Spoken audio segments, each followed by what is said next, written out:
The France 24 website published an article which, according to the author's intention, was supposed to expose Azerbaijan and its policy towards France. Of course, the topic of elections was used as a prelude. Azerbaijan's the 7th of February presidential election, which handed President Ilham Aliyev an unsurprising and unopposed victory with 92% of the vote and a fifth term in office, provided the backdrop for the latest illustration of deteriorating Franco-Azerbaijani relations. The publication begins in a glib and sharp manner. The French wanted to be ironic, but they hit the mark. The election results really did not surprise anyone. The majority of Azerbaijanis and those people in the world who are familiar with the region did not expect a different result, not because they suspected dishonesty in vote counting, but because they know how the people support Ilham Aliyev, the leader who restored the sovereignty of the country and, accordingly, the national dignity of its citizens. It is difficult for the French to understand this because real leaders are in short supply. Moreover, the last president, whom the French have elected twice already, is doing everything to deprive France of even the remnants of respect in the world. Then the authors of the article complain that observers from France were not invited to the elections. Well, this is already, excuse me, impudence. In this context, we are surprised by the opposite, that once upon a time, it turns out, we did invite the French in this capacity. This is certainly evidence of Baku's boundless tolerance. However, after the whole complex of Paris's antics, some of which were simply offensive, it is quite natural that Baku was not going to tolerate such observers any further. The author also complains that in general there are fewer representatives of Western Europe among observers. Journalists themselves have no idea how wild their claims look. Indeed, it has become less. And that's great. Who said that there should be more of them, not less? Yes, gentlemen, be patient. This is called the breaking of the paradigm and the will of Azerbaijan. By the way, presidential elections will take place in the United States in November. How many Europeans in general, and the French in particular, will be invited to observe these elections? We suspect that it is zero, but you like to crowd into Azerbaijan with observers. Moreover,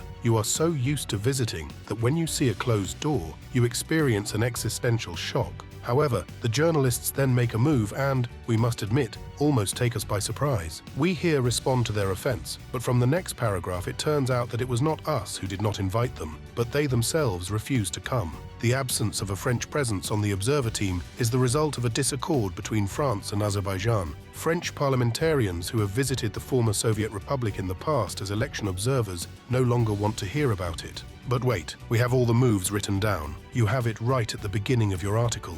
What do the absence of French observers at Azerbaijan's the 7th of February presidential election, a group denouncing French colonialism, and an online campaign targeting the 2024 Paris Olympics have in common? They are three facets of a new offensive strategy adopted by Azerbaijani diplomacy towards France. So we didn't invite after all? Or are both statements equally true, that is? The French have decided that they no longer want to be observers at the elections in Azerbaijan after they were not invited to these elections. This sounds in the best traditions of comedy of the absurd. The reaction of the authors of the article to the widely discussed video on Twitter, which highlighted the unpreparedness of France to organize the upcoming Olympics, a video that, by the way, gained millions of views, is also surprising. And behind the creation of this video, the French saw the hand of Azerbaijan. Maybe it's not Azerbaijan, but the fact that you are not really ready for the games. The authors decided to keep silent about it. And then the authors of the article reminded us of the spy scandal. And here, the following passage deserves special attention.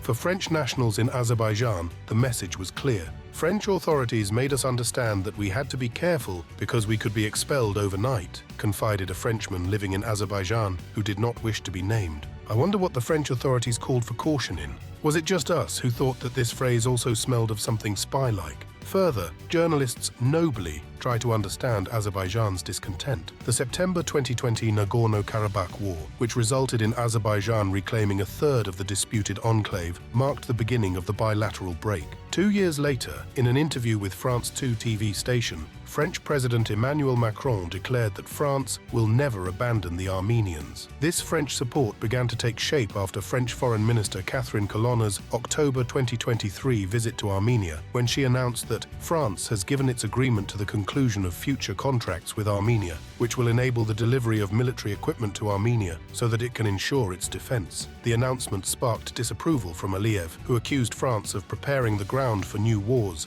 after which French journalists waved their hands in confusion. Azerbaijan then began a diplomatic shift that increasingly resembled a 180-degree turn. So why should we be surprised if they told us everything themselves? True, You forgot to mention how the two raging chambers of the French Parliament in 2020 called on the government to recognize the independence of Artsakh, and in January 2024, the Senate adopted a resolution demanding sanctions against Azerbaijan. Or do you think that all the facts mentioned above by you and us, directed against the sovereignty of a single country, are not enough for this country to declare a boycott against you? By the way, we have not yet declared a boycott against you, and this despite the fact that the French government, judging by its activity, considers Karabakh as a disputed enclave, just like the journalists of France 24. Further, the French recalled how on the public television of Azerbaijan, children sang a song about Macron, which included the words that he is not the master of his word. Somehow we do not want to focus attention on this, but in general we would like to note that children usually do not lie.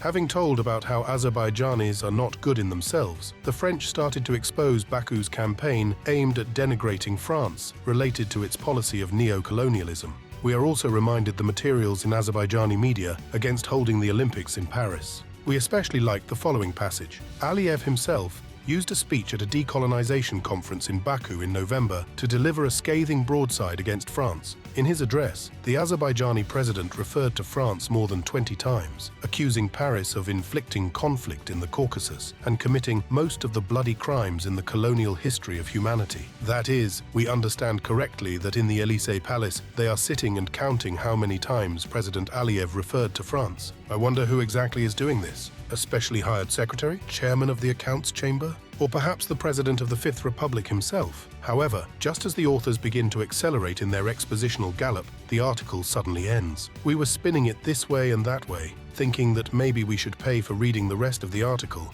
and were even ready to give a centime each to the editorial board just to read the coveted finale of this material. But no, the article really ended, and very stupidly, with a conclusion that Azerbaijan's policy towards France copies Moscow's methods. They said it and calmed down. This is a common feature of all liberals, the desire to make themselves look more favorable in front of the opponent by accusing him of ties with Moscow. However, behind all this verbal tinsel, one can sense, in general, undisguised anxiety. Baku's actions on the anti-colonial agenda seem to be starting to cause serious problems for the French. In general, we are quite pleased to realize that the world power considers our country as a serious geopolitical rival. And the following thought, which we find at the very end of the material, neatly after the mentioned exposure with the Russians, seems not accidental. Perhaps COP29, the 2024 climate conference to be held in Azerbaijan in November, will be an opportunity for the authorities to redress the diplomatic balance with the West, and France in particular.